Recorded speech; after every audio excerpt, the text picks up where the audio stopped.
ਸਵਾਗਤ ਹੈ ਜੀ। ਮੈਂ ਸਮੀਪ ਸਿੰਘ ਗੁਮਟਾਲਾ ਇੱਕ ਨਵੀਂ ਗੱਲਬਾਤ ਦੇ ਨਾਲ ਆਪ ਜੀ ਦੇ ਸਾਹਮਣੇ ਹਾਜ਼ਰ ਹਾਂ। ਅੱਜ ਅਸੀਂ ਗੱਲਬਾਤ ਕਰਨ ਜਾ ਰਹੇ ਹਾਂ ਕੀਰਤਨ ਗੁਰਮਤਿ ਸੰਗੀਤ। ਗੁਰਮਤਿ ਸੰਗੀਤ ਅਸੀਂ ਦੇਖਿਆ ਹੁਣ ਕਾਫੀ ਕੋਸ਼ਿਸ਼ਾਂ ਹੋ ਰਹੀਆਂ ਨੇ ਗੁਰਮਤਿ ਸੰਗੀਤ ਨੂੰ ਰਿਵਾਈਵ ਕਹਿ ਲਓ ਜਾਂ ਹੋਰ ਸੰਗਤਾਂ ਤੱਕ ਪਹੁੰਚਾਉਣ ਦੀਆਂ, ਤਾਂ ਜੋ ਮੁੜ ਤੋਂ ਪਿੱਛੇ ਜੇ ਵੀ ਗੱਲਬਾਤ ਹੋਈ ਹੈ ਕਿ ਸ੍ਰੀ ਹਰਿਮੰਦਰ ਸਾਹਿਬ ਉੱਥੇ ਵੀ ਜਿਹੜਾ ਹੈ ਤਾਂਤੀ ਸਾਜ਼ ਤੇ ਗੁਰਮਤਿ ਸੰਗੀਤ ਰਾਗਾਂ ਵਿੱਚ ਕੀਰਤਨ ਜਿਹੜਾ ਹੈ ਉਸਨੂੰ ਮੁੜ ਤੋਂ ਜਿਹੜਾ ਹੈ ਉਹ ਕੀਤਾ ਜਾ ਸਕੇ, ਤੇ ਹੁਣ ਕੀਤਾ ਵੀ ਜਾ ਰਿਹਾ ਹੈ। ਤੇ ਇਸੇ ਸੰਬੰਧ ਵਿੱਚ ਸਾਡੇ ਨਾਲ ਜੁੜੇ ਹਨ ਸਾਡੇ ਮਾਨਯੋਗ ਉਸਤਾਦ, ਤੁਸੀਂ ਉਹਨਾਂ ਨੂੰ ਭਾਈ ਸਤਨਾਮ ਸਿੰਘ ਰਬਾਬ ਵਾਲੇ ਵੀ ਕਈ ਜਾਣੇ ਇਸ ਤਰ੍ਹਾਂ ਜਾਣਦੇ ਨੇ। ਤੇ ਅੱਜ ਅਸੀਂ ਉਹਨਾਂ ਨਾਲ ਗੱਲਬਾਤ ਕਰਾਂਗੇ ਤੇ ਜਾਣਾਂਗੇ ਗੁਰਮਤਿ ਸੰਗੀਤ ਕੀ ਹੈ, ਰਾਗ ਨਾਲ ਕੀ ਸੰਬੰਧ ਹੈ, ਤੇ ਕੀਰਤਨ ਕਿਸ ਤਰ੍ਹਾਂ ਸਾਡੀ ਜਿਹੜੀ ਜ਼ਿੰਦਗੀ ਜੀਵਨ ਵਿੱਚ, ਜ਼ਰੂਰੀ ਨਹੀਂ ਹੈ ਕਿ ਅਸੀਂ ਹਮੇਸ਼ਾ ਸੁਣੀਏ ਵੀ, ਕੋਸ਼ਿਸ਼ ਹੈ ਉਹਨਾਂ ਦੀ ਵੀ ਕਿ ਹਰ ਘਰ ਵਿੱਚ ਕੀਰਤਨ ਸੁਣੀਏ, ਕੀਰਤਨ ਗਾਈਏ, ਤੇ ਹਰ ਇੱਕ ਜਾਣਾ ਭਾਵੇਂ ਬੱਚੇ ਹੋਣ ਭਾਵੇਂ ਵੱਡੇ ਹੋਣ, ਸਾਰੇ ਰਿਆਜ਼ ਕਰਕੇ ਆਪਣੇ ਜੀਵਨ ਵਿੱਚ, ਤੁਹਾਡਾ ਜੀਵਨ ਵਿੱਚ ਇਹਨੂੰ ਕਿਸ ਤਰ੍ਹਾਂ ਤੁਹਾਡੇ ਜੀਵਨ ਨੂੰ ਵੀ ਬਦਲ ਸਕਦੀ ਹੈ ਗੁਰਬਾਣੀ। ਬਹੁਤ ਸਾਰਿਆਂ ਨੂੰ ਸਾਨੂੰ ਇਸ ਬਾਰੇ ਕਹਿਣ ਦੀ ਲੋੜ ਨਹੀਂ ਹੈ।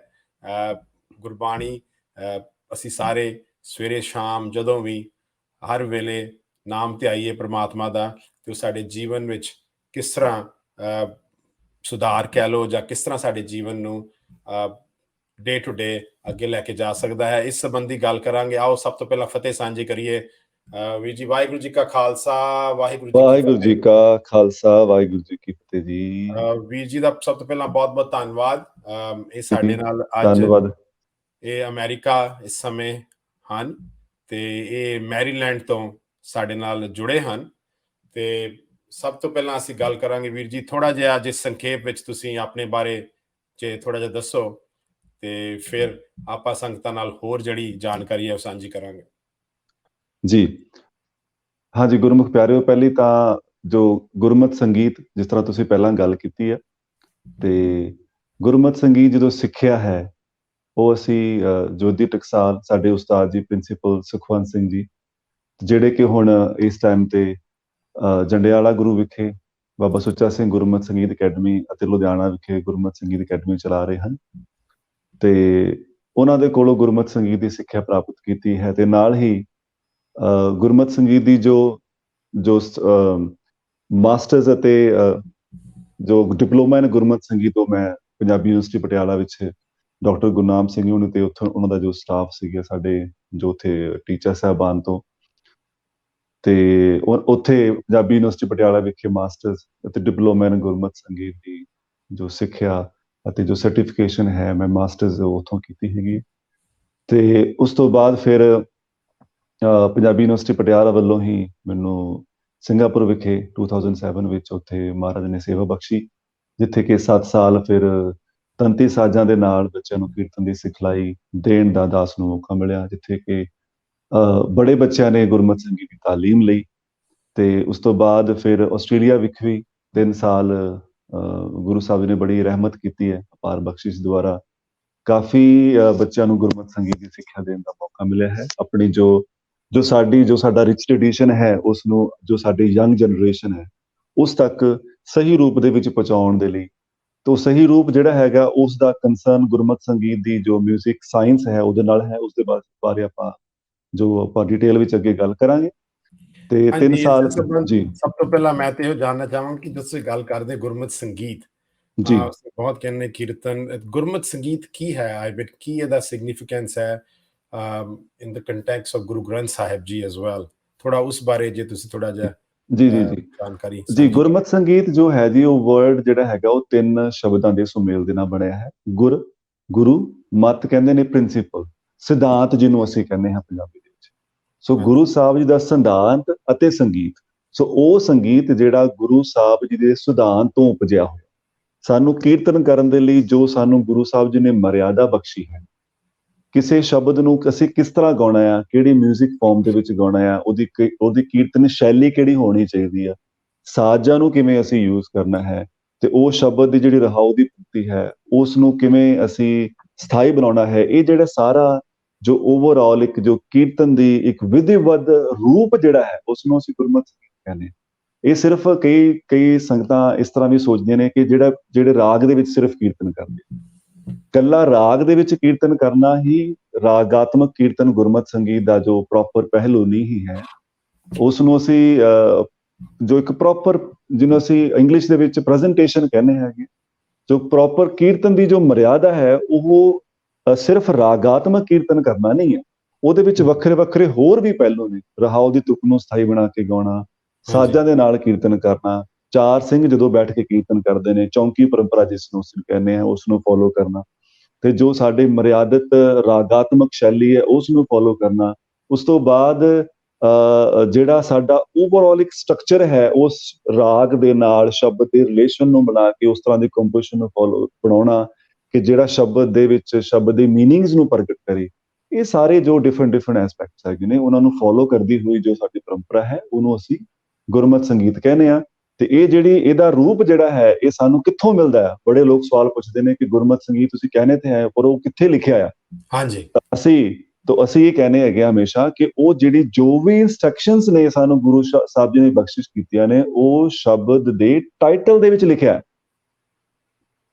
ਸਾਨੂੰ ਕਿਸੇ ਸ਼ਬਦ ਨੂੰ ਕਿਸ ਤਰ੍ਹਾਂ ਗਾਉਣਾ ਆ ਇਹ ਸਾਨੂੰ ਟਾਈਟਲ ਦੇ ਵਿੱਚ ਮਿਲਦਾ ਹੈ। ਐਗਜ਼ਾਮਪਲ ਦੇ ਵਿੱਚ ਜਿਸ ਤਰ੍ਹਾਂ ਅਸੀਂ ਸ਼ਬਦ ਪੜ੍ਹਦੇ ਹਾਂ, ਧਨਾਸਰੀ ਮਹੱਲਾ ਪੰਜਵਾਂ ਚੌਪਦੇ, ਹੈ ਨਾ, ਜਾਂ ਧਨਾਸਰੀ ਮਹੱਲਾ ਪੰਜਵਾਂ ਪੜਤਾਲ। ਸੋ ਧਨਾਸਰੀ ਦਾ ਮਤਲਬ ਹੈ ਕਿ ਰਾਗ।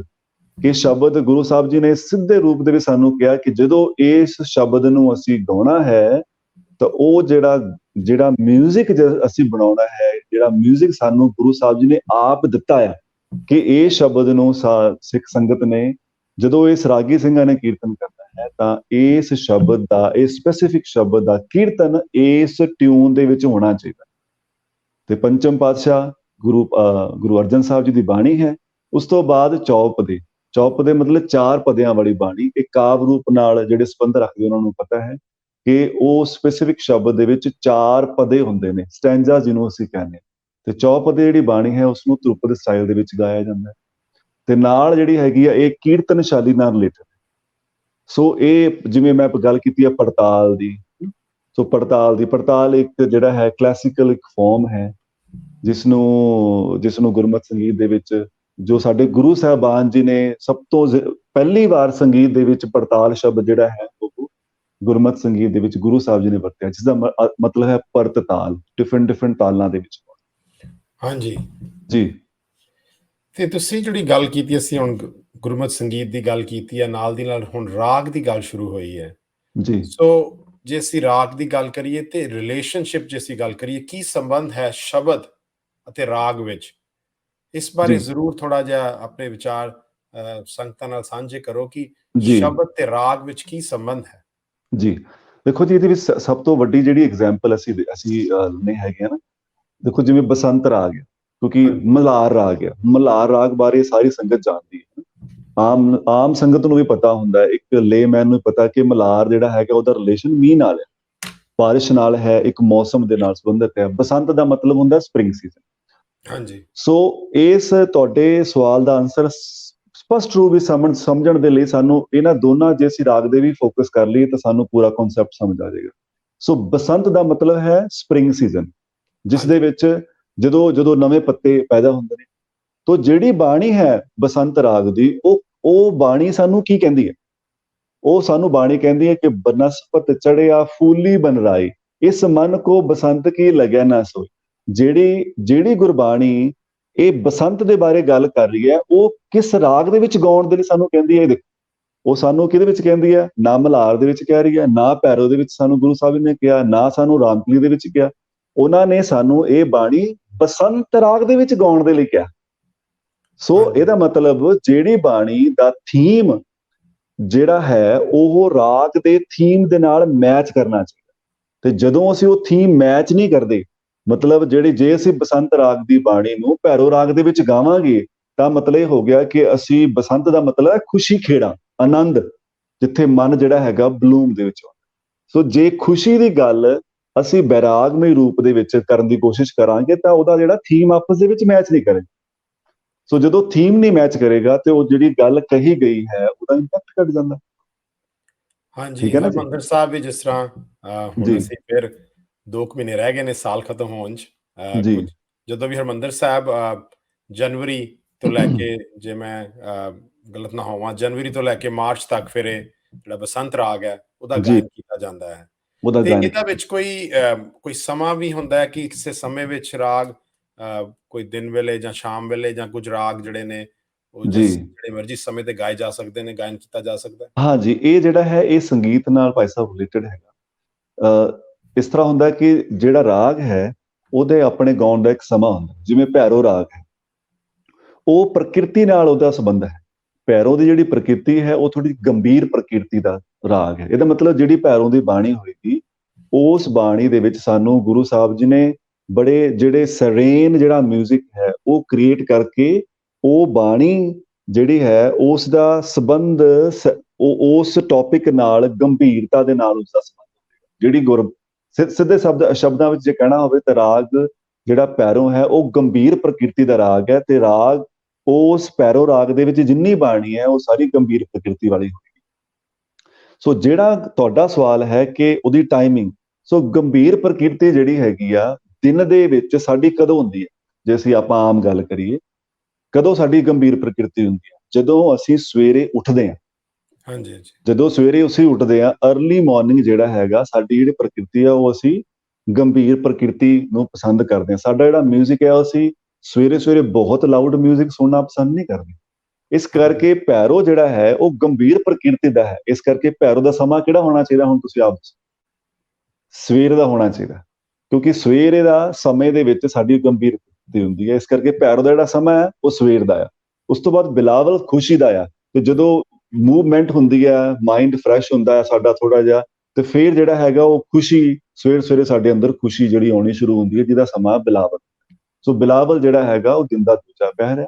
ਉਸ ਤੋਂ ਬਾਅਦ ਜਿਹੜੇ ਸ਼ਾਮ ਦੇ ਰਾਗ ਨੇ ਉਹਨਾਂ ਵਿੱਚ ਨੀ ਗਾ ਜਿਹੜਾ ਧਾ ਕੁੰਮ ਲੱਗਣਾ ਸ਼ੁਰੂ ਹੋ ਜਾਂਦਾ ਹੈ। ਸੋ ਟਾਈਮ ਦਾ ਜਿਹੜਾ ਹੈਗਾ ਉਹ ਧਿਆਨ ਰੱਖਣਾ ਸਾਨੂੰ ਚਾਹੀਦਾ ਹੈ, ਤਾਂ ਕਿ ਸ਼ਬਦ ਦੇ ਮੀਨਿੰਗ ਸਾਨੂੰ ਪ੍ਰੋਪਰ ਸਮਝ ਆਉਣ, ਅਤੇ ਜਿਹੜਾ ਮਿਊਜ਼ਿਕ ਹੈ ਉਹ ਰਿਲੇਟ ਹੋ ਉਸ ਨਾਲ, ਟਾਈਮ ਦੇ ਨਾਲ ਉਸਦਾ ਰਿਲੇਸ਼ਨ ਹੁੰਦਾ ਹੈ। ਜਦੋਂ ਅਸੀਂ ਉਸ ਟਾਈਮ ਦੇ ਵਿੱਚ ਕਿਸੇ ਰਾਗ ਨੂੰ ਗਾਉਂਦੇ ਹਾਂ ਜਿਸ ਦੇ ਵਿੱਚ ਨੀਅਤ ਕੀਤਾ ਗਿਆ, ਤਾਂ ਉਸ ਰਾਗ ਦਾ ਇੰਪੈਕਟ ਜਿਹੜਾ ਹੈ ਉਹ ਵੱਧ ਜਾਂਦਾ ਹੈ। ਇੰਨੀ ਗੱਲ ਹੈ।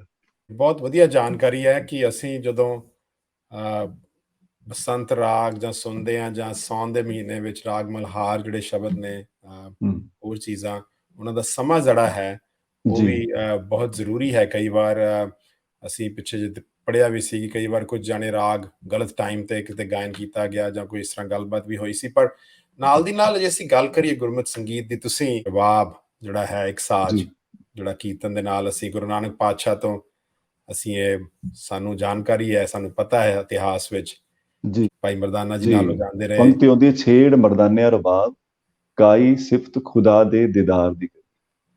ਹਾਂਜੀ, ਤੇ ਤੁਸੀਂ ਇਹ ਜੀ ਰਬਾਬ ਜਿਹੜਾ ਹੈ, ਤੁਸੀਂ ਇਸ ਨੂੰ ਅੱਗੇ ਲੈ ਕੇ ਅੱਜ ਅਸੀਂ ਗੱਲ ਕਰਦੇ ਹਾਂ ਕਿ ਸੰਗੀਤ, ਗੁਰਮਤਿ ਸੰਗੀਤ ਤੇ ਨਾਲ ਫਿਰ ਸਾਜ਼, ਜੀ ਇਹ ਥੋੜਾ ਜਿਹਾ ਸਾਜ਼ ਬਾਰੇ ਤੇ ਆਪਣੇ ਬਾਰੇ ਵੀ ਤੁਸੀਂ ਜਿਹੜਾ ਇਹ ਰਬਾਬ ਜਿਹੜਾ ਸਿੱਖਿਆ ਹੈ, ਕਿ ਤੁਸੀਂ ਉਸ ਜੀ ਤੋਂ ਪਹਿਲਾਂ ਸ਼ੁਰੂ ਹਾਰਮੋਨੀਅਮ ਤੋਂ ਕੀਤਾ, ਜਾਂ ਕਿਸ ਤਰ੍ਹਾਂ ਅੱਗੇ ਲੈ ਕੇ?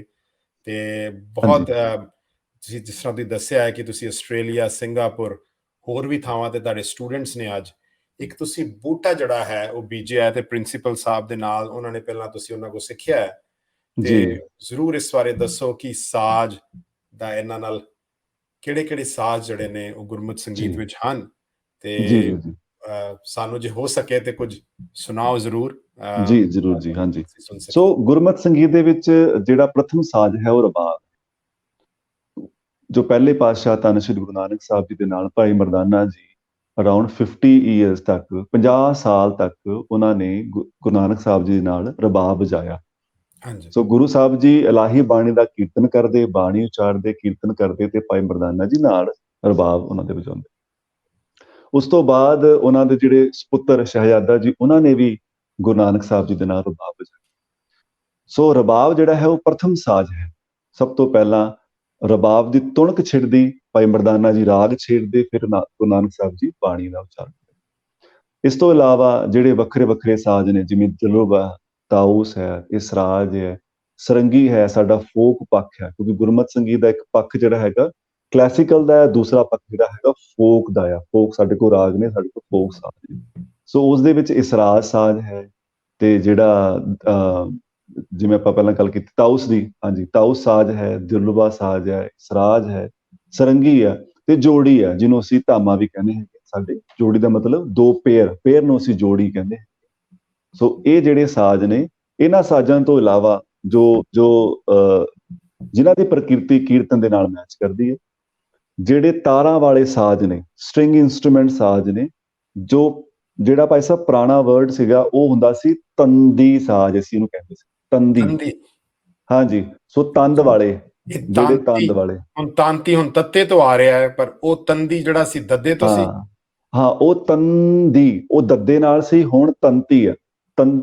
ਕਈ ਇਸ ਵਿੱਚ ਵੀ ਕਈ ਜਾਣੇ ਜਿਹੜੇ ਹੈਗੇ ਸਵਾਲ ਪੁੱਛਦੇ ਆ ਕਿ ਤੰਤੀ ਤੇ ਤੰਦੀ ਵਿੱਚ ਕੀ ਫਰਕ ਆ। ਜਿਹੜਾ ਪਹਿਲਾਂ ਮੈਟਲ ਨਹੀਂ ਸੀ ਹੁੰਦਾ। ਸੋ ਮੈਟਲ ਜਿਹੜਾ ਹੈਗਾ ਉਹ ਸਾਲ 150 ਸਾਲ ਤੋਂ ਹੀ ਆਇਆ। ਪੁਰਾਤਨ ਸਮੇਂ ਦੇ ਵਿੱਚ ਜਿਹੜੇ ਗੱਟ ਹੁੰਦੀ ਸੀ ਨਾ, ਗੱਟ, ਅੱਜ ਵੀ ਗੱਟ ਦੇ ਸਟ੍ਰਿੰਗਸ ਮਿਲਦੀਆਂ ਨੇ, ਈਜ਼ੀਲੀ ਅਵੇਲੇਬਲ ਨੇ ਆਨਲਾਈਨ। ਸੋ ਪੁਰਾਣੇ ਟਾਈਮ ਦੇ ਵਿੱਚ ਜਿਹੜੀ ਗੱਟ ਹੁੰਦੀ ਸੀ, ਉਹ ਗੱਟ ਦੀ ਸਟ੍ਰਿੰਗਸ ਬਣਦੀਆਂ ਸੀ। ਸੋ ਜਿਹੜੇ ਸਟ੍ਰਿੰਗਸ ਗੱਟ ਤੋਂ ਬਣਦੀਆਂ ਨੇ, ਤੰਦ ਨਾਲ ਬਣਦੀਆਂ ਨੇ, ਉਹਨੂੰ ਤੰਦੀ ਸਾਜ਼ ਕਹਿੰਦੇ। ਅੱਜ ਕੱਲ੍ਹ ਜਿਹੜਾ ਸਮਾਂ ਚੇਂਜ ਹੋ ਗਿਆ ਹੈ, ਉਹ ਸਮੇਂ ਚੇਂਜ ਹੋਣ ਦੇ ਨਾਲ ਜਿਹੜੇ ਸਟ੍ਰਿੰਗਸ ਨੇ ਉਹ ਅੱਜ ਕੱਲ੍ਹ ਮੈਟਲ ਦੇ ਯੂਜ਼ ਹੋਣ ਲੱਗ ਪਏ। ਸੋ ਜਦੋਂ ਮੈਟਲ ਦੇ ਸਟ੍ਰਿੰਗ ਅਸੀਂ ਯੂਜ਼ ਕਰਦੇ ਹਾਂ, ਉਹਨਾਂ ਨੂੰ ਅਸੀਂ ਤੰਤੀ ਕਹਿੰਦੇ ਹਾਂ, ਸਟ੍ਰਿੰਗ ਇੰਸਟਰੂਮੈਂਟਸ ਤੰਤੀ। ਤੇ ਜਿਹੜੇ ਪੁਰਾਤਨ ਸਮੇਂ 'ਚ ਯੂਜ਼ ਹੁੰਦੇ ਸੀ, ਉਹਨਾਂ ਨੂੰ ਅਸੀਂ ਤੰਦੀ ਸਾਜ਼ ਕਹਿੰਦੇ। ਇਹ ਤੇ ਬਹੁਤ, ਮੈਂ ਪਹਿਲੀ ਵਾਰ ਇਸ ਬਾਰੇ ਜਾਣਕਾਰੀ ਮੈਨੂੰ ਪਰਸਨਲੀ ਮਿਲ ਰਹੀ ਹੈ। ਸੋ ਬਹੁਤ ਅਹਿਮ ਜਾਣਕਾਰੀ ਹੈ ਕਿ ਪਹਿਲਾਂ ਇਹ ਜਿਹੜਾ ਬਣਾਉਣ ਵਾਲਾ ਮਟੀਰੀਅਲ ਉਹ ਡਿਫਰੈਂਟ ਹੁੰਦਾ ਸੀ। ਜੇ ਮੈਂ ਗਲਤ ਨਾ ਹੋਵਾਂ, ਤੁਸੀਂ ਦੱਸਿਆ। ਤੇ ਹੁਣ ਜਿਹੜਾ ਮਟੀਰੀਅਲ ਹੈ, ਜਿਹੜੀਆਂ ਸਟ੍ਰਿੰਗਸ ਨੇ, ਇਹਨਾਂ ਸਾਰਿਆਂ ਵਿੱਚ ਸਟ੍ਰਿੰਗਸ ਜਿਹੜੀਆਂ ਨੇ ਸੇਮ ਯੂਜ਼ ਹੁੰਦੀਆਂ ਜੀ, ਸੇਮ ਮਟੀਰੀਅਲ ਤੋਂ। ਹਾਂਜੀ, ਪੁਰਾਤਨ ਸਮੇਂ ਦੇ ਵਿੱਚ ਤਾਂ ਸੇਮ ਹੁੰਦੀਆਂ ਸੀ ਜੀ। ਅੱਜ ਕੱਲ੍ਹ ਥੋੜਾ ਫਰਕ ਪੈ ਗਿਆ, ਕਿਉਂਕਿ ਸਮੇਂ ਦੇ ਨਾਲ ਹਰ ਚੀਜ਼ ਚੇਂਜ ਹੋ ਰਹੀ ਹੈ। ਸੋ ਜਿਵੇਂ ਕੀਰਤਨ ਦੀ ਥੋੜੀ ਜਿਹੀ ਮਰਿਆਦਾ, ਸਟਾਈਲ ਚੇਂਜ ਹੋ ਰਿਹਾ, ਕਿਉਂਕਿ ਮੈਂ ਇਹ ਵੀ ਇੱਥੇ ਅਸੀਂ ਐਕਸੈਪਟ ਕਰਦੇ ਹਾਂ ਕਿ ਸਮੇਂ ਦੇ ਨਾਲ ਕੀਰਤਨ ਦੀ ਜਿਹੜੀ ਸਟਾਈਲ ਹੈ ਸਾਡਾ, ਉਹ ਵੀ ਚੇਂਜ ਹੋ ਗਿਆ। ਹਾਂਜੀ, ਜਿਸ ਤਰ੍ਹਾਂ ਹਾਰਮੋਨੀਅਮ ਅਸੀਂ ਪਿੱਛੇ ਜੇ ਆਇਆ ਵੀ ਸੀ ਕਿ ਉਹਨਾਂ ਦੀ ਕੋਸ਼ਿਸ਼ ਹੈ ਕਿ ਹਰਿਮੰਦਰ ਸਾਹਿਬ ਸਾਰੇ ਜਿਹੜੇ ਸਾਜ਼ ਨੇ ਉਹਨਾਂ ਨਾਲ ਕੀਰਤਨ ਫਿਰ ਮੁੜ ਤੋਂ ਸ਼ੁਰੂ ਹੋਵੇ। ਤੇ ਮੈਂ ਕਹਾਂਗਾ ਕਿ ਇਹ ਹੋ ਵੀ ਰਿਹਾ ਹੈ, ਕਾਫੀ ਕੋਸ਼ਿਸ਼ ਜਿਹੜੀ ਹੈ ਕੀਤੀ ਜਾ ਰਹੀ ਹੈ। ਤੁਹਾਡੇ ਵਰਗੇ ਜਿਹੜੇ ਅਸੀਂ ਕਹਾਂਗੇ ਯੰਗ ਜਿਹੜੇ ਹੁਣ ਆ ਰਹੇ ਨੇ ਸਾਰੇ, ਉਹ ਕਾਫੀ ਉਹਨਾਂ ਨੂੰ ਅਡਾਪਟ ਕੀਤਾ ਜਾ ਰਿਹਾ ਹੈ। ਤੇ ਜ਼ਰੂਰ ਜੇ ਥੋੜਾ ਜਿਹਾ ਤੁਸੀਂ ਰਬਾਬ ਬਾਰੇ ਥੋੜਾ ਦੱਸਿਆ ਹੈ, ਪਰ ਜੇ ਅਸੀਂ ਥੋੜਾ ਸੁਣ ਵੀ ਸਕੀਏ ਤੇ ਥੋੜਾ ਗੁਰਬਾਣੀ ਦਾ ਤੁਹਾਡੇ ਨਾਲ ਆਨੰਦ ਥੋੜੀ ਦੇਰ ਬਰੀਫਲੀ ਜੀ ਸੁਣਾਓ ਜੀ। ਹਾਂਜੀ, ਬਿਲਕੁਲ ਜੀ, ਬਿਲਕੁਲ ਆਪਾਂ ਰਬਾਬ ਵਜਾਉਂਦੇ ਹਾਂ ਜੀ। ਸੋ ਇਹ ਜਿਹੜੀ ਤੁਸੀਂ ਤਾਨਪੁਰੇ ਦੀ ਆਵਾਜ਼ ਸੁਣ ਰਹੇ ਹੋ, ਇਹਨੂੰ ਤਾਨਪੁਰਾ ਕਹਿੰਦੇ ਆ। ਇਹ ਡਰੋਨ ਇੰਸਟਰੂਮੈਂਟ ਹੁੰਦਾ ਹੈ। ਕਿਸੇ ਸਾਜ਼ ਨੂੰ ਵਜਾਉਣ ਦੇ ਲਈ ਸਾਨੂੰ ਇੱਕ ਬੇਸ ਚਾਹੀਦਾ ਹੁੰਦਾ ਹੈ। ਮਤਲਬ ਜਿਵੇਂ ਬੇਸ ਇੱਕ ਸਾਊਂਡ ਜਿਹਦੇ ਨਾਲ ਅਸੀਂ ਮੈਚ ਕਰਨਾ ਹੁੰਦਾ, ਉਸ ਨੂੰ ਸੁਰ ਮਿਲਾਉਣ ਦੇ ਲਈ ਸਾਨੂੰ, ਮੈਂ ਥੋੜਾ ਜਿਹਾ ਕੈਮਰਾ ਨੀਚੇ ਕਰਾਂਗਾ, ਹੋ ਸਕਦਾ ਕਿ ਥੋੜੀ ਵੀਡੀਓ ਨਾਲ, ਤੇ ਇਹ ਰਬਾਬ।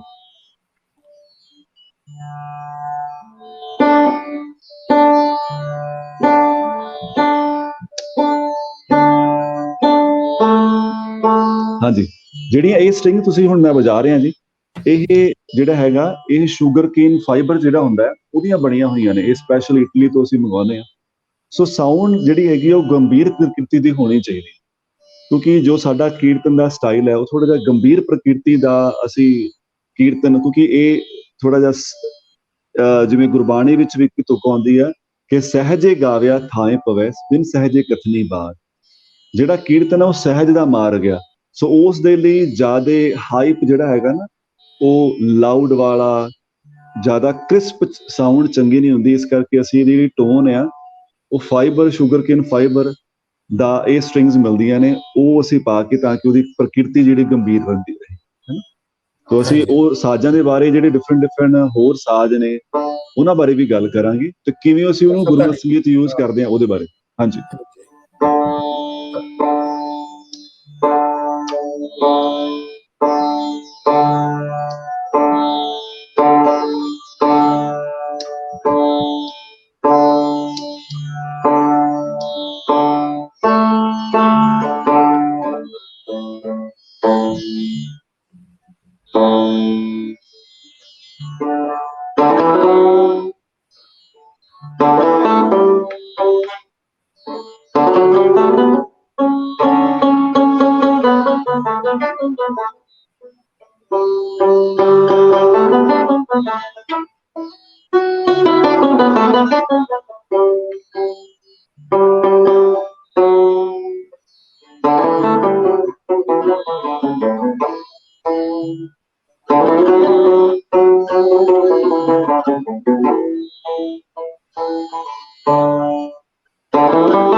ਸੋ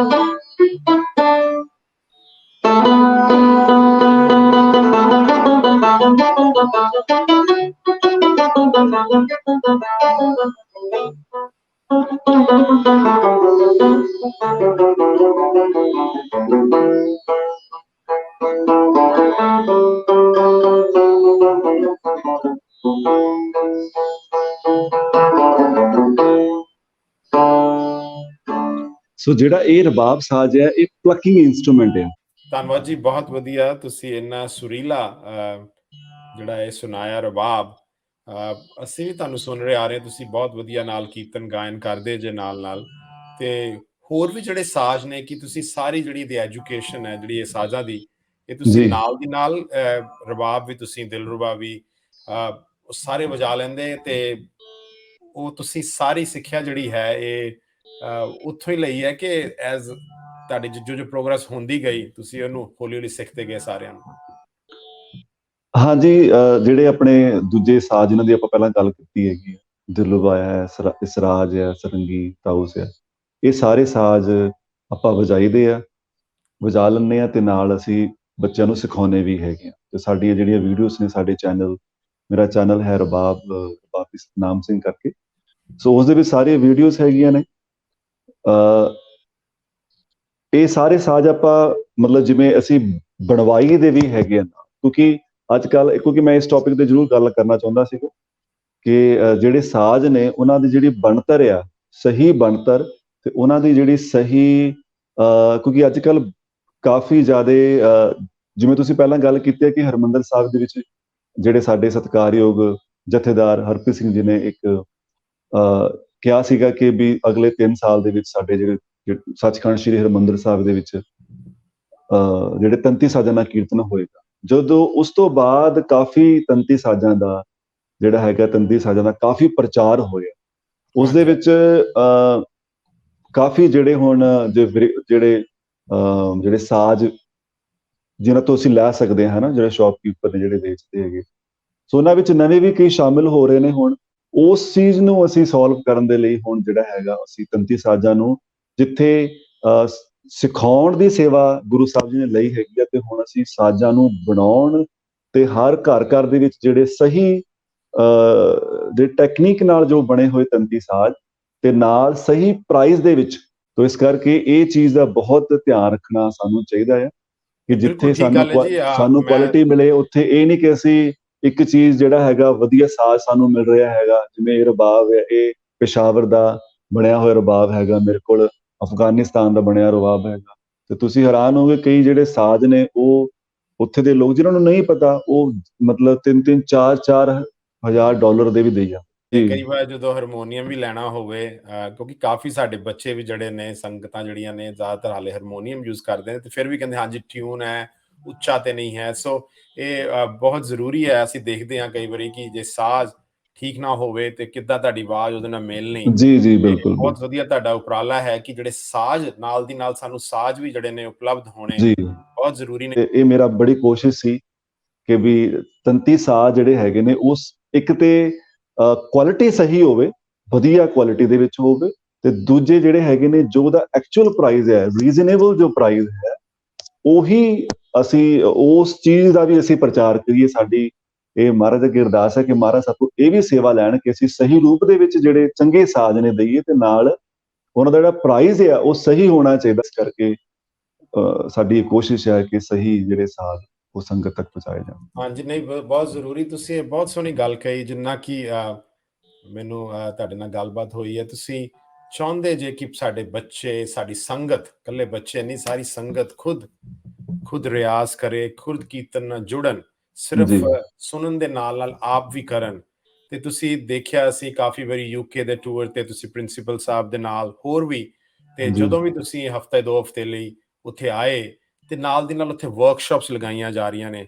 ਸੋ ਸਾਡੇ ਜਿਹੜੇ ਰਾਗੀ ਸਿੰਘ ਨੇ, ਜ਼ਰੂਰ ਉਹਨਾਂ ਦੇ ਆਪਣਾ, ਕਿਉਂਕਿ ਉਹ ਹਮੇਸ਼ਾ ਉਸ ਪਾਸੇ ਨੇ, ਪਰ ਤੁਹਾਡਾ ਨਾਲ ਦੀ ਨਾਲ ਤੁਸੀਂ ਕੀਰਤਨ ਵੀ ਕਰਦੇ, ਪਰ ਨਾਲ ਦੀ ਨਾਲ ਸਿਖਾਉਣ ਦਾ ਜਿਹੜਾ ਵੀ ਤੁਸੀਂ ਹੈ ਜਿਹੜਾ ਤੁਹਾਡਾ ਇੱਕ ਵਿਜ਼ਨ ਹੈ, ਉਸਨੂੰ ਤੁਸੀਂ ਅੱਗੇ ਲੈ ਕੇ ਜਾ ਰਹੇ ਜੇ। ਕਾਫੀ ਜਦੋਂ ਤੁਹਾਡਾ ਟੂਰ ਹੁੰਦਾ ਹੈ ਯੂਕੇ, ਤੁਸੀਂ ਦੱਸਿਆ ਤੇ ਜੀ ਇਸੇ ਤਹਿਤ ਹੁਣ ਤੁਸੀਂ ਅਮਰੀਕਾ ਵੀ ਪਹੁੰਚੇ ਜੇ। ਸਾਡੀ ਜ਼ਿੰਦਗੀ ਵਿੱਚ ਜਿਹੜਾ ਹੈ ਭਾਵੇਂ ਰਬਾਬ ਹੋਵੇ, ਕਿਸੇ ਨੂੰ ਰਬਾਬ ਸੁਣ ਕੇ ਪੀਸ ਆਏਗਾ, ਨਾਲ ਕੀਰਤਨ ਰਬਾਬ ਦੇ ਨਾਲ, ਜਾਂ ਕਿਸ ਤਰ੍ਹਾਂ ਵੀ ਹੈ। ਸੋ ਇਸ ਸੰਗੀਤ ਤੇ ਲਰਨਿੰਗ ਕੀਰਤਨ ਕਹਿ ਲਓ, ਤੇ ਪੀਸ ਆਫ ਮਾਈਂਡ, ਕੀ ਇੰਪੋਰਟੈਂਸ ਕੀ ਹੈ ਕੀਰਤਨ ਦਾ ਅੱਜ ਦੇ ਜ਼ਮਾਨੇ ਵਿੱਚ? ਸਾਨੂੰ ਸਟ੍ਰੈਸਫੁਲ ਲਾਈਫ ਹੈ, ਜੀ ਕਾਫੀ ਲੋਕ ਕੋਈ ਕੁਝ ਚੀਜ਼ ਸੁਣਦਾ ਹੈ, ਕੋਈ ਕਿਸ ਤਰ੍ਹਾਂ ਸੁਣਦਾ, ਅਸੀਂ ਕੀਰਤਨ ਸੁਣਦੇ ਹਾਂ, ਅਸੀਂ ਜੀ ਸੁਣਦੇ ਹਾਂ, ਪਰ ਦੂਜੀ ਗੱਲ ਜਿਹੜਾ ਕਰਨਾ, ਰਿਆਜ਼ ਕਰਨਾ, ਆਪ ਸਿੱਖਣਾ, ਉਸ ਬਾਰੇ ਜ਼ਰੂਰ ਥੋੜਾ ਜਿਹਾ ਆਪਣੇ ਤੁਸੀਂ ਵਿਊ ਸਾਂਝੇ ਕਰੋ ਕਿ ਅਸੀਂ ਕਿਸ ਤਰ੍ਹਾਂ ਅਸੀਂ ਉਸ ਪਾਸੇ ਵੱਲ ਨੂੰ ਵੀ ਜਾ ਕੇ ਜੀ ਜੀਵਨ ਨੂੰ ਬਦਲ ਸਕਦੇ ਹਾਂ। ਜੀ ਜੀ ਹਾਂ, ਨਹੀਂ, ਤੁਹਾਡਾ ਬਹੁਤ ਅੱਛਾ ਸਵਾਲ ਹੈ ਤੇ ਇਸ ਟੌਪਿਕ ਤੇ ਘੱਟੋ ਘੱਟ 1-2 ਘੰਟੇ ਗੱਲ ਹੋ ਸਕਦੀ ਹੈ, ਹਾਂਜੀ ਹਾਂਜੀ ਜੋ ਵੱਖਰੇ, ਪਰ ਮੈਂ ਕੋਸ਼ਿਸ਼ ਕਰਾਂਗਾ ਕਿ ਸੰਖੇਪ ਰੂਪ ਦੇ ਵਿੱਚ ਜਿੰਨੀ ਵੱਧ ਤੋਂ ਵੱਧ ਜਿੰਨਾ ਆਪਾਂ ਇਸ ਟੌਪਿਕ ਦੀ ਗੱਲ ਕਰੀਏ। ਦੇਖੋ ਜੀ, ਮਿਊਜ਼ਿਕ ਜਿਹੜਾ ਹੈਗਾ ਉਹ ਫ੍ਰੀਕੁਐਂਸੀ ਬੇਸਡ ਹੈ। ਕੁਛ ਸਾਨੂੰ ਕੁਇਕਲੀ ਸਾਨੂੰ ਉਸ ਚੀਜ਼ ਨੂੰ ਸਮਝਣ ਦੇ ਲਈ ਸਾਨੂੰ ਮੇਨ ਪੁਆਇੰਟਸ ਨੂੰ ਸਮਝ ਲਈਏ ਤਾਂ ਆਪਾਂ ਨੂੰ ਗੱਲ ਸਮਝ ਆ ਜਾਏਗੀ। ਜਿਹੜਾ ਸੰਗੀਤ ਆ ਫ੍ਰੀਕੁਐਂਸੀ ਬੇਸਡ ਆ। ਫ੍ਰੀਕੁਐਂਸੀ ਜਿਹੜੀ ਹੈਗੀ ਆ ਉਹ ਪਾਵਰ ਆ। ਫ੍ਰੀਕੁਐਂਸੀ ਦਾ ਮਤਲਬ ਪਾਵਰ ਆ, ਐਨਰਜੀ ਆ। ਤੇ ਜਿਹੜੀ ਫ੍ਰੀਕੁਐਂਸੀ ਨੂੰ ਅਸੀਂ ਜਿਹੜਾ ਸੰਗੀਤ ਦੀ ਭਾਸ਼ਾ ਦੇ ਵਿੱਚ ਅਸੀਂ ਸਵਰ ਕਹਿੰਦੇ ਹਾਂ। ਸੋ ਸਵਰ ਜਿਹੜੀ ਹੈਗੀ ਆ, ਉਹ ਸਵਰ ਜਿਹੜਾ ਹੈਗਾ ਉਹ ਇਮੋਸ਼ਨ ਕ੍ਰੀਏਟ ਕਰਦਾ, ਫੀਲ ਕ੍ਰੀਏਟ ਕਰਦਾ। ਤੇ ਜਦੋਂ ਅਸੀਂ ਕੀਰਤਨ ਕਰਦੇ ਹੈਗੇ ਆ, ਆਪਾਂ ਗੁਰਬਾਣੀ ਸ਼ਬਦ ਉਹ ਤੇ ਮਤਲਬ ਜਦੋਂ ਅਸੀਂ ਉਸ ਨਾਮ ਅਭਿਆਸ ਕਰਦੇ ਹਾਂ, ਅਭਿਆਸੀ ਹੋ ਜਾਂਦੇ ਆ, ਵਾਹਿਗੁਰੂ ਦਾ ਕੀਰਤਨ ਕਰਦੇ ਆ, ਉਹ ਤੇ ਜਿਹੜਾ ਵਿਸ਼ਾ ਹੈ ਉਹ ਤੇ ਤੁਸੀਂ ਕੀਰਤਨ ਕਰ ਲਓ, ਸਟ੍ਰੈਸ ਤੇ ਦੂਰ ਹੋ ਜਾਣੀ ਆ। ਆਪਾਂ ਸਿਰਫ ਜੇ ਇਕੱਲੀ ਸੰਗੀਤ ਦੀ ਗੱਲ ਕਰੀਏ, ਇਸ ਨੂੰ ਅਸੀਂ ਮਿਊਜ਼ਿਕ ਥੈਰੇਪੀ ਕਹਿੰਦੇ ਆ। ਆਸਟ੍ਰੇਲੀਆ ਦੇ ਵਿੱਚ, ਮੈਲਬਰਨ ਦੇ ਵਿੱਚ, ਉੱਥੇ ਇੱਕ ਯੂਨੀਵਰਸਿਟੀ ਦੇ ਵਿੱਚ ਇੱਕ ਕੋਰਸ ਵੀ ਉਹਨਾਂ ਨੇ ਸ਼ੁਰੂ ਕੀਤਾ ਆ, ਜਿਸ ਨੂੰ ਮਿਊਜ਼ਿਕ ਥੈਰੇਪੀ, ਅਸੀਂ ਵੀ ਆਸਟ੍ਰੇਲੀਆ ਵਿੱਚ ਮਿਊਜ਼ਿਕ ਥੈਰੇਪੀ ਸ਼ੁਰੂ ਕੀਤੀ ਸੀ ਕਿ ਜਿਹੜਾ ਤੁਸੀਂ ਇਕੱਲਾ ਮਿਊਜ਼ਿਕ ਸੁਣ ਕੇ ਤੁਸੀਂ ਆਪਣਾ ਸਟ੍ਰੈਸ ਰਿਲੀਜ਼ ਕਰੋ। ਮੈਂ ਹਮੇਸ਼ਾ ਬੱਚਿਆਂ ਨੂੰ ਇਹ ਕਹਿਣਾ ਕਿ ਜੇ ਤੁਸੀਂ ਅੱਜ ਬਹੁਤ ਥੱਕੇ ਹੋਏ ਹੋ ਤਾਂ ਤੁਹਾਨੂੰ ਜੇ 15 ਮਿੰਟ ਰਿਆਜ਼ ਕਰਨਾ, ਤੁਹਾਨੂੰ 20 ਮਿੰਟ ਕਰਨ ਦੀ ਲੋੜ ਹੈ, ਕਿਉਂਕਿ ਜਿਹੜਾ ਮਿਊਜ਼ਿਕ ਹੈ ਉਹ ਸਟ੍ਰੈਸ ਰਿਲੀਜ਼ਰ ਹੈ। ਜਿਸ ਤਰ੍ਹਾਂ ਮੈਂ ਤੁਹਾਨੂੰ ਇੱਕ ਦੱਸਦਾ ਕਿ ਆਪਾਂ ਜੇ ਟੈਕਨੀਕਲੀ, ਸਾਇੰਟੀਫਿਕਲੀ ਉਸ ਚੀਜ਼ ਨੂੰ ਸਮਝਣਾ ਹੋਵੇ, ਜਿਵੇਂ ਇੱਕ ਅਸੀਂ ਰਿਆਜ਼ ਦਿੰਦੇ ਹੈਗੇ ਆ ਬੱਚਿਆਂ ਨੂੰ, ਹਮਿੰਗ ਦਾ ਅਸੀਂ ਰਿਆਜ਼ ਕਰਦੇ ਕਿ ਜਿਹਦੇ ਵਿੱਚ ਆਪਾਂ ਸਾਹ ਦੇ ਨਾਲ ਆਪਾਂ ਹਮਿੰਗ ਕਰਨੇ ਕਿ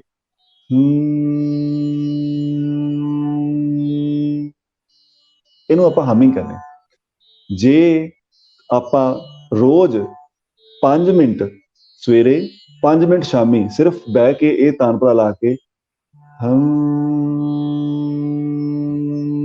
ਕਰ ਲਈਏ ਤੇ ਸਾਡਾ ਜਿਹੜਾ ਦਿਨ ਦਾ ਸਾਰਾ ਸਟ੍ਰੈਸ ਆ ਉਹ ਰਿਲੀਜ਼ ਹੋ ਜਾਂਦਾ। ਕਿਵੇਂ? ਸਾਡੇ ਇੱਕ ਨਰਵ ਹੁੰਦੀ ਹੈ ਇੱਥੋਂ ਪਿੱਛੋਂ ਸ਼ੁਰੂ ਹੁੰਦੀ ਹੈ, ਜਿਸ ਨੂੰ ਅਸੀਂ ਵੇਗਸ ਨਰਵ ਕਹਿੰਦੇ ਹਾਂ। ਇੱਥੋਂ ਪਿੱਛੋਂ ਉਹ ਸਾਡੇ ਇੱਥੋਂ ਸ਼ੁਰੂ ਇੱਥੇ ਆ ਕੇ ਸਾਡੇ ਗਲ ਦੇ ਵਿੱਚ ਹੁੰਦੇ, ਸਾਡੀ ਬਾਡੀ ਵਿੱਚ ਹੁੰਦੀ।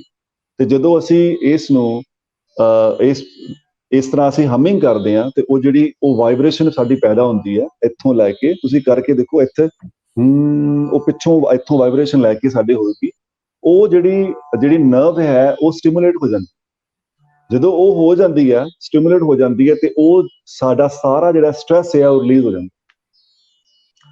ਸੋ ਮਿਊਜ਼ਿਕ ਜਿਹੜਾ ਹੈਗਾ ਉਹ ਸਟ੍ਰੈਸ ਨੂੰ ਰਿਲੀਜ਼ ਕਰਨ ਦੇ ਲਈ, ਮਨ ਦੀ ਸ਼ਾਂਤੀ ਦੇ ਲਈ, ਕੀਰਤਨ ਜਿਹੜਾ ਹੈਗਾ ਮਨ ਦੀ ਸ਼ਾਂਤੀ ਦੇ ਲਈ ਬਹੁਤ ਸਭ ਤੋਂ ਵੱਡਾ ਕਾਰਗਰ। ਇਸੇ ਕਰਕੇ ਗੁਰੂ ਸਾਹਿਬ ਜੀ ਕਹਿੰਦੇ ਨੇ ਕਿ ਕਲਯੁਗ ਮੈਂ ਕੀਰਤਨ ਪ੍ਰਦਾਨਾ।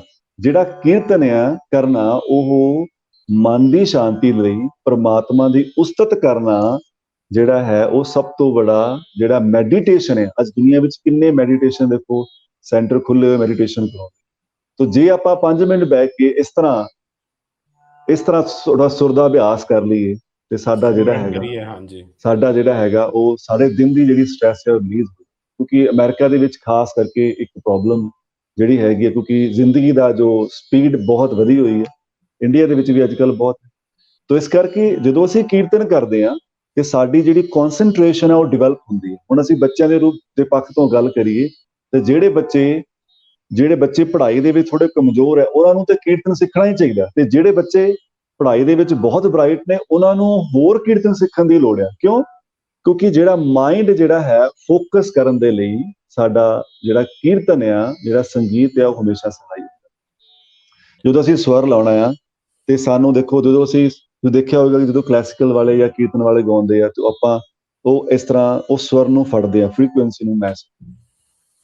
ਸੋ ਜਿਹੜਾ ਸੰਗੀਤ ਹੈ, ਕੀਰਤਨ ਜਿਹੜਾ ਹੈ, ਗੁਰਮਤਿ ਸੰਗੀਤ, ਇਹ ਤੰਤੀ ਸਾਜ਼ ਜਿਹੜੇ ਹੈਗੇ ਨੇ, ਜਦੋਂ ਅਸੀਂ ਇਹਨਾਂ ਨੂੰ ਵਜਾਉਂਦੇ ਹਾਂ, ਸਾਡਾ ਜਿਹੜਾ ਕਨਸੈਂਟਰੇਸ਼ਨ ਜਿਹੜੀ ਲੈਵਲ ਆ ਉਹ ਸਾਡਾ ਬਣਦਾ ਆ, ਸਾਡੇ 'ਚ ਇਕਾਗਰਤਾ ਆਉਂਦੀ ਹੈ, ਸਾਡੇ 'ਚ ਸਹਿਜ ਆਉਂਦਾ ਆ, ਤੇ ਸਾਡੇ ਵਿੱਚ ਬੈਠਣ ਦੀ ਪ੍ਰਕਿਰਤੀ ਆਉਂਦੀ, ਸਾਡੇ ਅੰਦਰ ਇੱਕ ਟਿਕਾਅ ਹੈ, ਸਾਡਾ ਜਿਹੜੀ ਕਨਸੈਂਟਰੇਸ਼ਨ ਹੈ, ਸਾਡਾ ਜਿਹੜਾ ਫੋਕਸ ਲੈਵਲ ਹੈ, ਉਹ ਬਹੁਤ ਇੰਪਰੂਵ ਹੋ ਜਾਂਦਾ ਹੈ।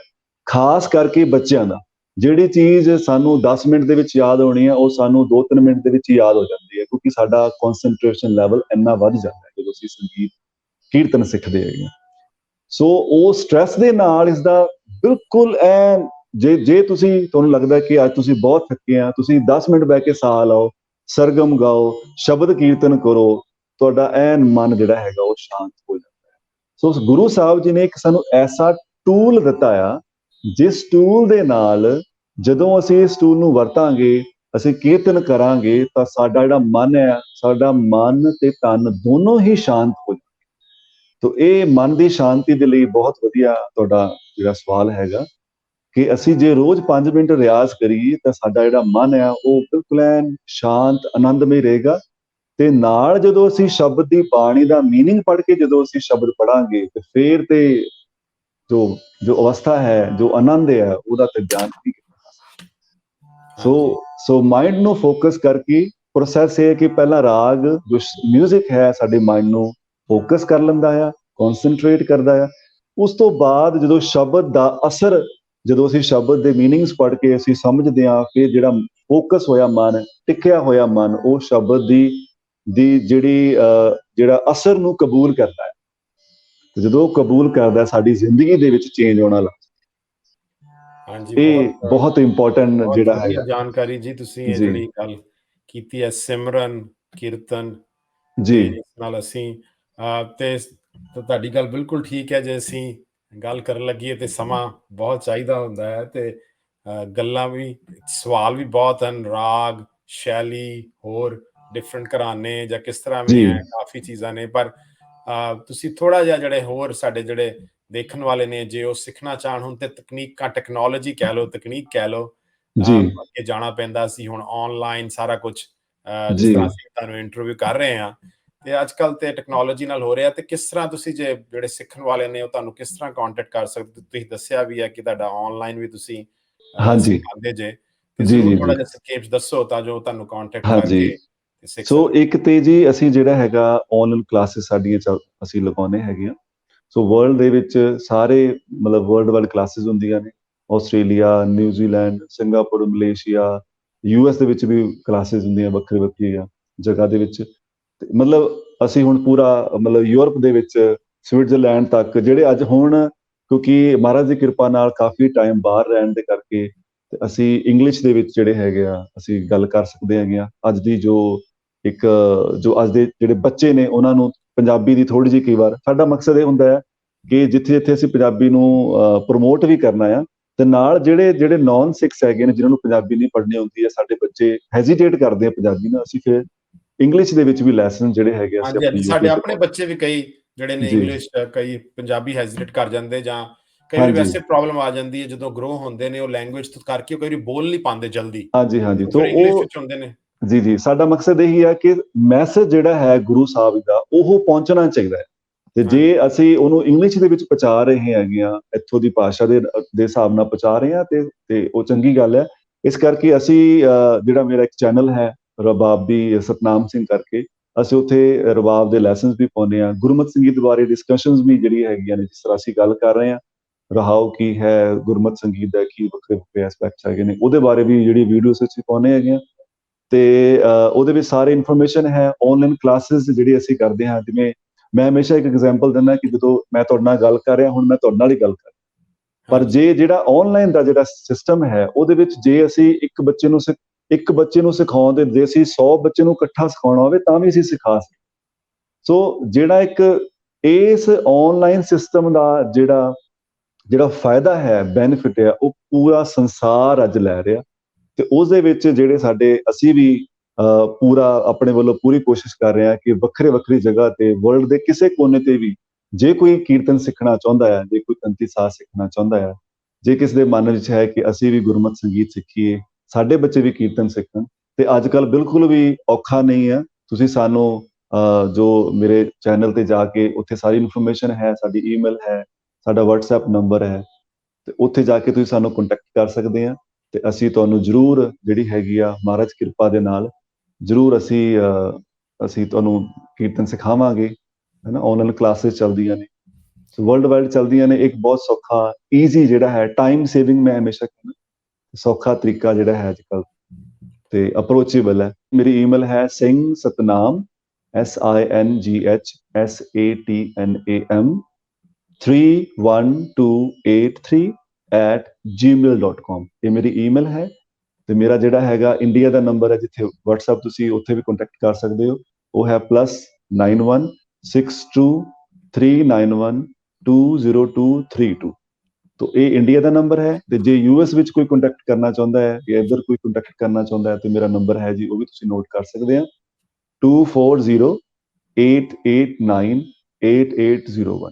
ਇਹਨਾਂ ਨੰਬਰ ਤੇ WhatsApp ਤੇ ਵੀ ਜੋ ਸੁਵਿਧਾ ਵੀ ਅਵੇਲੇਬਲ ਹੈ ਤੇ ਤੁਸੀਂ ਮੈਨੂੰ ਕਾਲ ਵੀ ਕਰ ਸਕਦੇ ਹੋ। ਭਾਈ ਸਾਹਿਬ ਹੁਣ ਅਮਰੀਕਾ ਵੀ ਪੁੱਜੇ ਹਨ ਤੇ ਇੱਥੇ ਵੀ ਕਾਫੀ ਇਹਨਾਂ ਦੀ ਕੋਸ਼ਿਸ਼ ਹੈ ਕਿ ਉਹਨਾਂ ਨਾਲ ਜਿਹੜੇ ਕੀਰਤਨ ਸਿੱਖਣ ਵਾਲੇ ਸਾਰੇ ਜੁੜਨ, ਤਾਂ ਜੋ ਇਹ ਗੁਰਮਤਿ ਸੰਗੀਤ ਦੀ ਵਿਦਿਆ ਹੈ ਜਿਹੜੀ ਹੈ ਉਹ ਘਰ ਘਰ ਪਹੁੰਚਾਈ ਜਾ ਸਕੇ।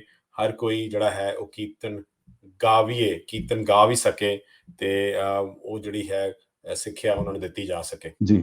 ਹਾਂਜੀ ਸਾਧ ਸੰਗਤ ਜੀ, ਮੈਂ ਸਾਰਿਆਂ ਨੂੰ ਬੇਨਤੀ ਕਰਾਂਗਾ ਇਹਨਾਂ ਦਾ ਜੇ ਤੁਸੀਂ ਕੰਟੈਕਟ ਕਰਨਾ ਹੈ ਸਿੰਘ ਸਤਨਾਮ 31283@gmail.com, ਸਿੰਘ ਸਤਨਾਮ 31283@gmail.com। ਤੇ ਇੰਡੀਆ ਦਾ ਨੰਬਰ ਹੈ ਇਹਨਾਂ ਦਾ 6239120232। ਤੇ ਮੈਂ ਇਹ ਵੀ ਦੱਸ ਦੇਵਾਂ ਕਿ ਭਾਈ ਸਾਹਿਬ ਤੇ ਜਿਹੜੇ ਭਾਈ ਸਾਹਿਬ ਦੇ ਸੁਪਤਨੀ ਨੇ ਭੈਣ ਜੀ, ਉਹਨਾਂ ਨੇ ਵੀ ਗੁਰਮਤਿ ਸੰਗੀਤ ਦੀ ਜਿਹੜੀ ਐਜੂਕੇਸ਼ਨ ਲਈ ਹੈ। ਸੋ ਇਹ ਬਹੁਤ ਅਸੀਂ ਕਵਾਂਗੇ, ਅਸੀਂ ਖੁਸ਼ਕਿਸਮਤ ਹਾਂ ਕਿ ਸਾਡੇ ਕੋਲ ਇਸ ਸਮੇਂ ਇਸ ਤਰ੍ਹਾਂ ਦੇ ਉਸਤਾਦ ਵੀ ਕਹਿੰਦੇ ਹਾਂ ਤੇ ਉਸਤਾਦ ਮੌਜੂਦ ਹਨ।